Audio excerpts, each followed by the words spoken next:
Hello, welcome back to Fibomoku channel. Gimana kabar kalian traders? Semoga kalian sehat dan profit konsisten.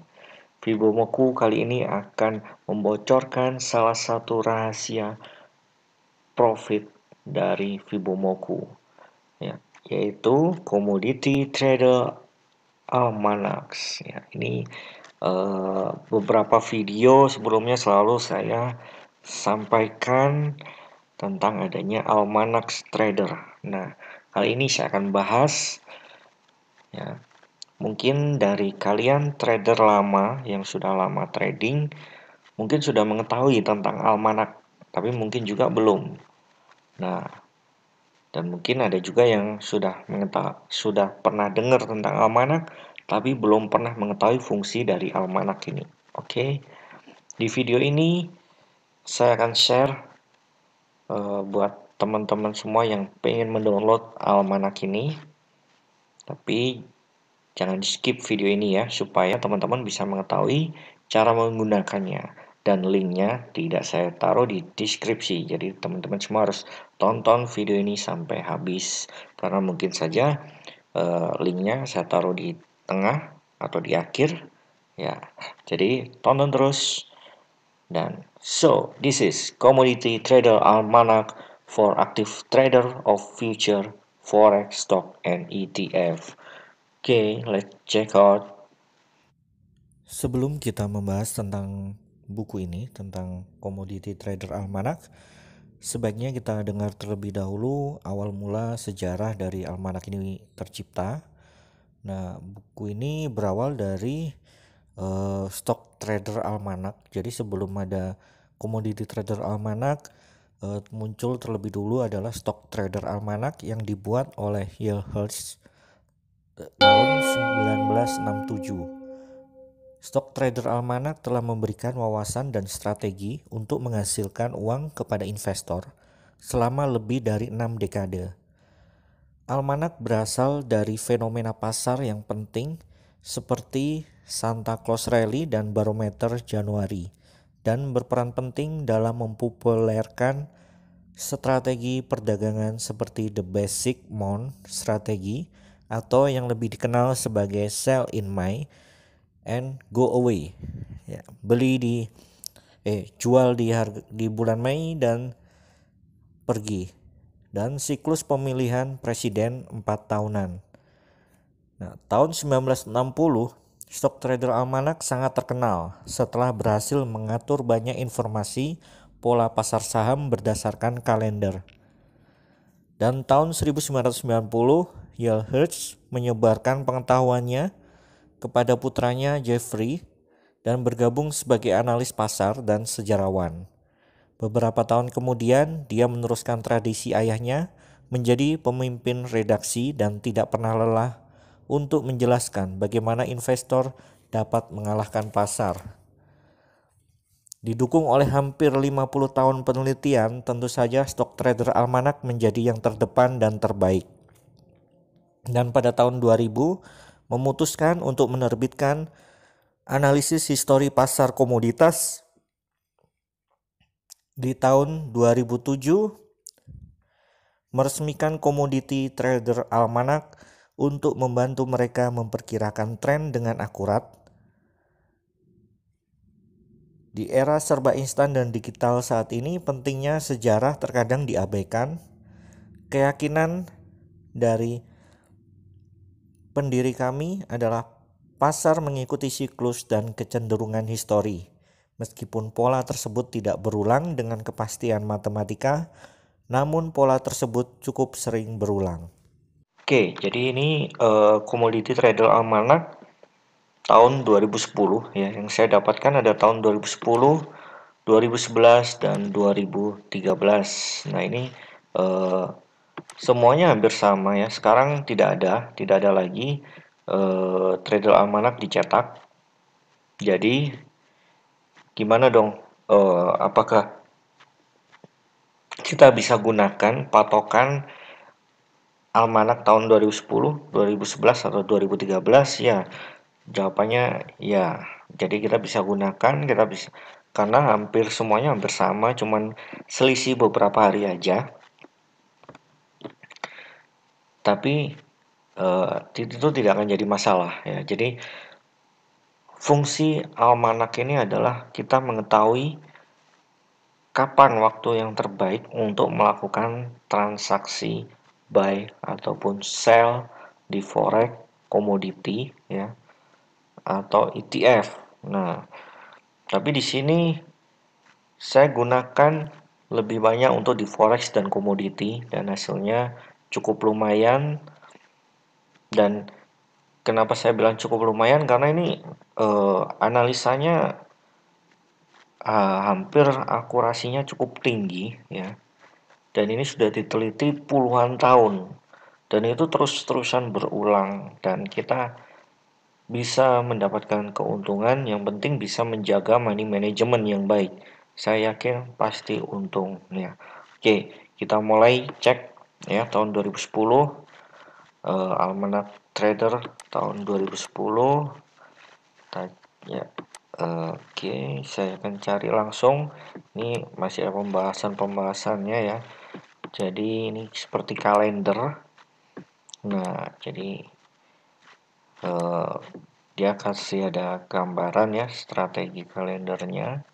Kira-kira apa yang bagus. Tapi ini semua pakai bahasa Inggris ya. Oke, kita lihat. Kita yang paling ini aja ya. Bulan. Oke, ini Januari ya. Januari tanggal 4 and long euro. Di sini istilahnya bukan buy or sell tapi long and short. Long itu artinya sama dengan buy ya. Short itu sama dengan artinya sell. Jadi buy atau long itu berharap harga naik ke atas. Kalau sell atau short di sini berarti harga akan turun. Nah, oke, jadi tanggal 4 Januari N. Jadi artinya berhenti. Tren euro untuk naik ini berhenti, dan tanggal 6-nya di sini untuk saatnya short. Dia artinya mulai sell euro USD ya. Jadi kita coba lihat di 2011 apakah sama tanggalnya. Kita coba cek.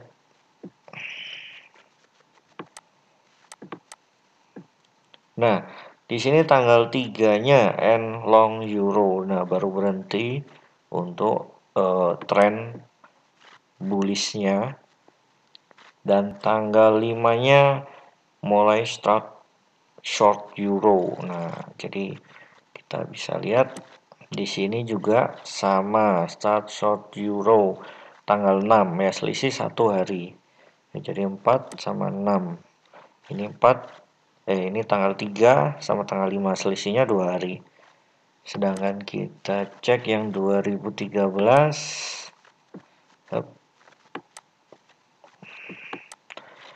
2013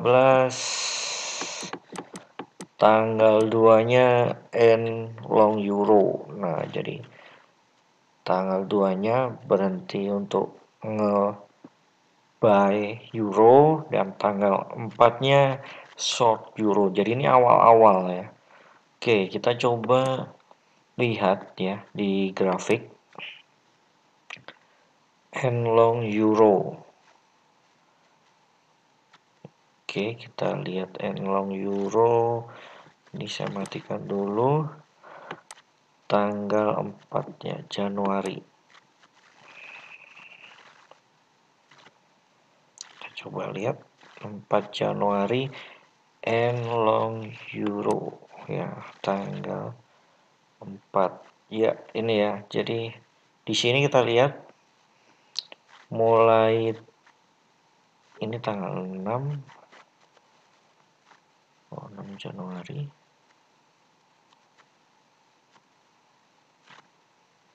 Ya, ini tanggal 4 ini masih naik. Nah, tapi setelah itu tanggal 6-nya dia mulai turun ya. Jadi ini dari tanggal 4 sampai tanggal 6 itu masih naik. tanggal 6-nya turun ya. Tanggal 6-nya mulai turun. Oke, kita coba tadi tanggal 4, tanggal 6. Nah, ini kita tahun commodity traders yang tahun 2011 2010 ya. 2010 akurat ya. Akurat. 2011-nya ya terlalu cepat satu hari. 2013-nya ya ini ya tanggal terlalu cepat. Oke, berarti untuk tahun ini kita mungkin bisa patokannya di tahun 2010 ya, patokan karena hampir sama momennya. Jadi kita coba cek di bulan Februari ya. Bulan Februari. Oke, kita lihat. Nah, ini tanggal 22 Februari ya. Ini 22 Februari. Oh, sorry, 22 Januari. 22 Januari ini disarankan untuk short emas ya. Akurasinya 65.7 sejak 1975 dan akan berhenti di 18 Maret. Oke, kita cek ya. Tanggal 22 Januari untuk di emas. Oke. Emas tanggal 22 Januari. Kita cari 22 Januari.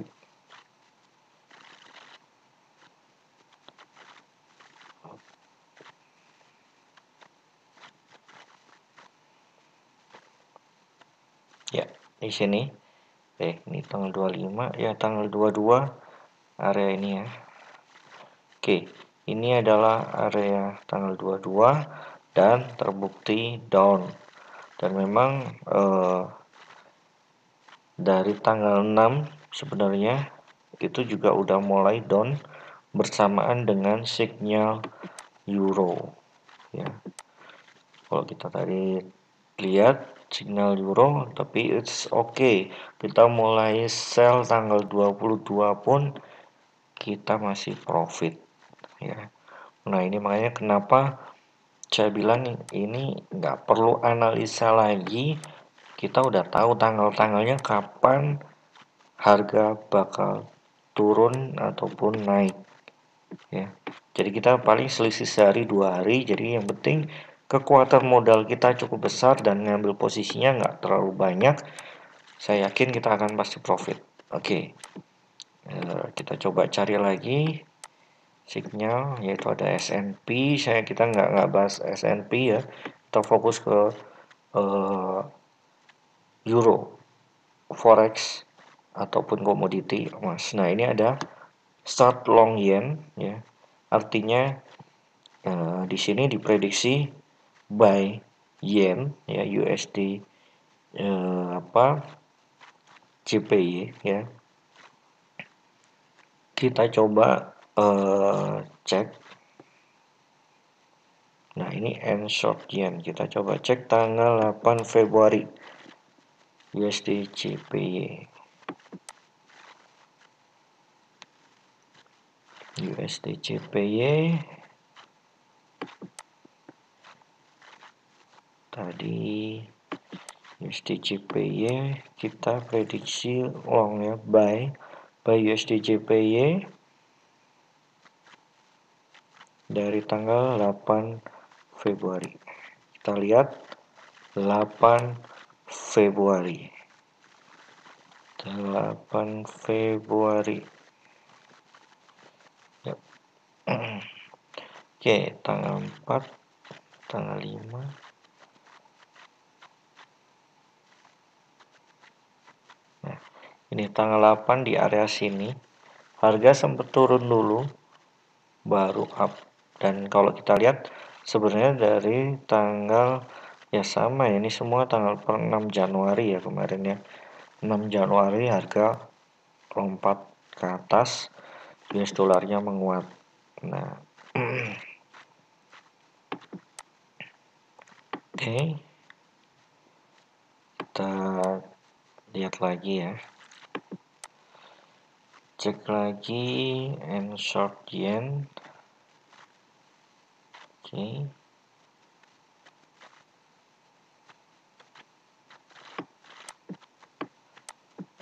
Jadi ini per Oktober sudah berhenti untuk short turunnya.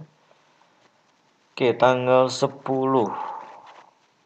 Ini juga waktunya end short euro 10 Februari. Kita lihat. Berarti yang tanggal 6 sudah saatnya berhenti dan waktunya nge-buy harusnya ya. Oke, kita lihat lagi. Cari. Nah, ini tanggal 18 Februari ada short silver ya.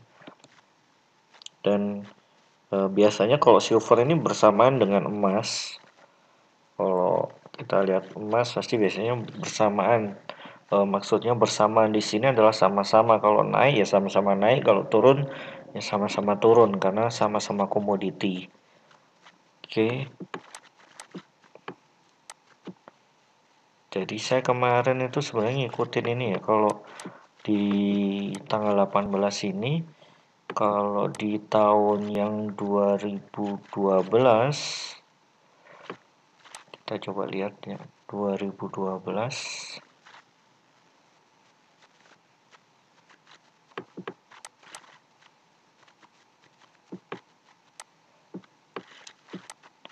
Itu tanggal 20. Kalau di sini tanggal 20, di 2010 itu tanggal 18 ya. Nah, saya kemarin tanggal 20 ini saya mulai short gold ya. Ini 63,2% sejak 1975. Kalau di data ini sama-sama 1973, dan emas dan silver itu bakal turun ya dari tanggal 20 sekitar tanggal 18 sampai tanggal 22 ya tadi ya. Tanggal 20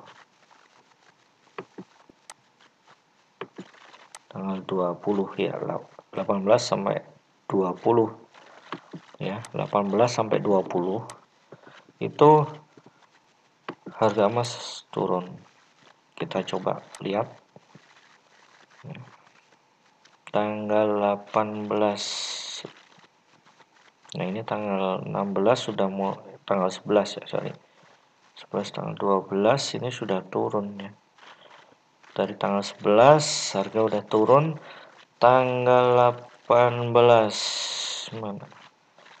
18 dia ada kenaikan sampai tanggal 19, tanggal 23 baru mulai turun lagi. Nah, tapi di sini kita sudah bisa melihat sesuai ya, prediksi turun harganya. Oke, kita coba cek lagi.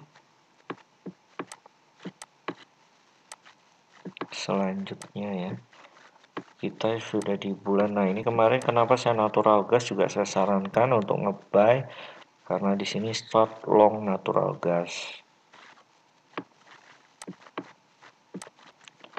Nah, and short Swiss franc. Ini kemarin saya memberikan saran di Swiss franc ya. Saya sarankan untuk nge-buy ya, karena kita bisa lihat kalau dari grafik ya udah waktunya ya. Nah, ini tanggal 28. Kemarin saya sarankan untuk mulai nge-buy USD terhadap CHF, dan ya hasilnya bisa profit ya teman-teman. Oke, USD CHF nggak perlu kemarin udah, kalau yang lihat videonya saya sebelumnya ya udah tahu ya, kita kemarin profit cukup lumayan di USD CHF sesuai target.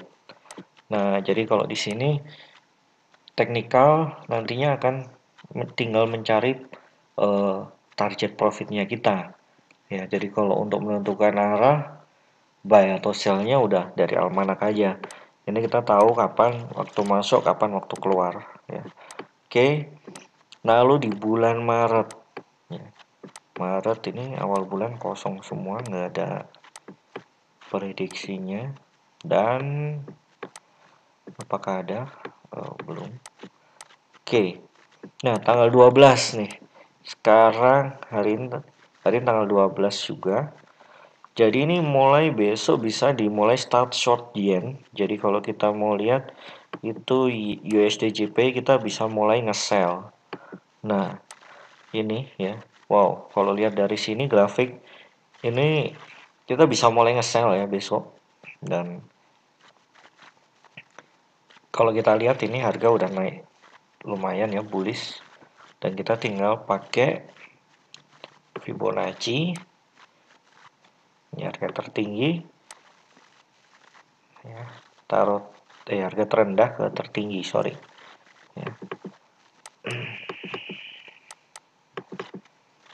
Ini peluang ya. Kalau ada yang mau manfaatkan ini bisa.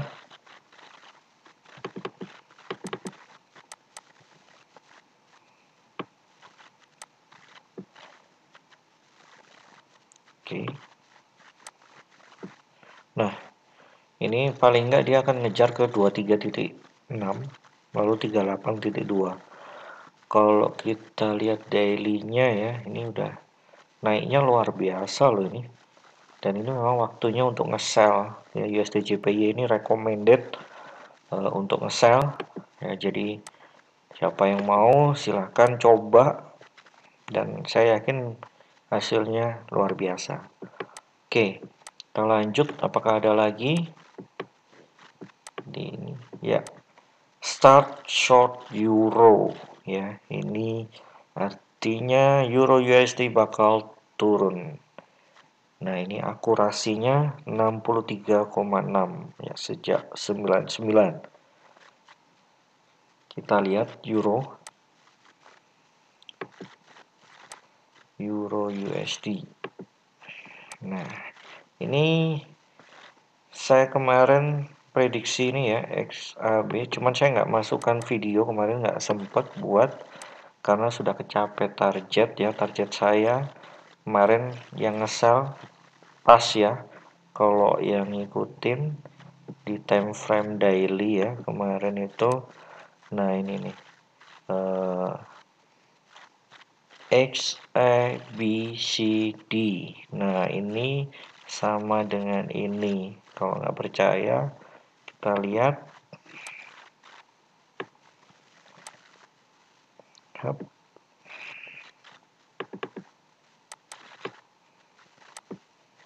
Oke, saya tarik. Pas ya, pas banget. Nah, terus ini gimana yang barusan tadi saya gambar. Nah, ini XABCD. Nah, kalau kita lihat ini kecat pindahkan ke sini. Nah, ini udah kelewatnya, dan ini kemungkinannya gimana ngejar 38.2.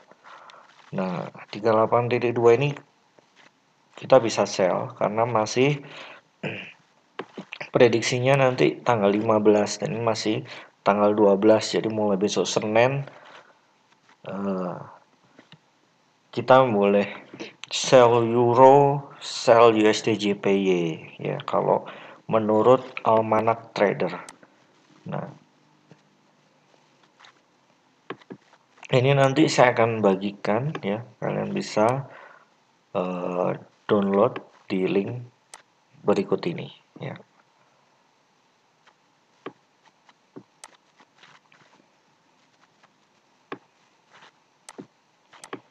Oke, tanggal 26 baru berhenti untuk nge-sell euro, dan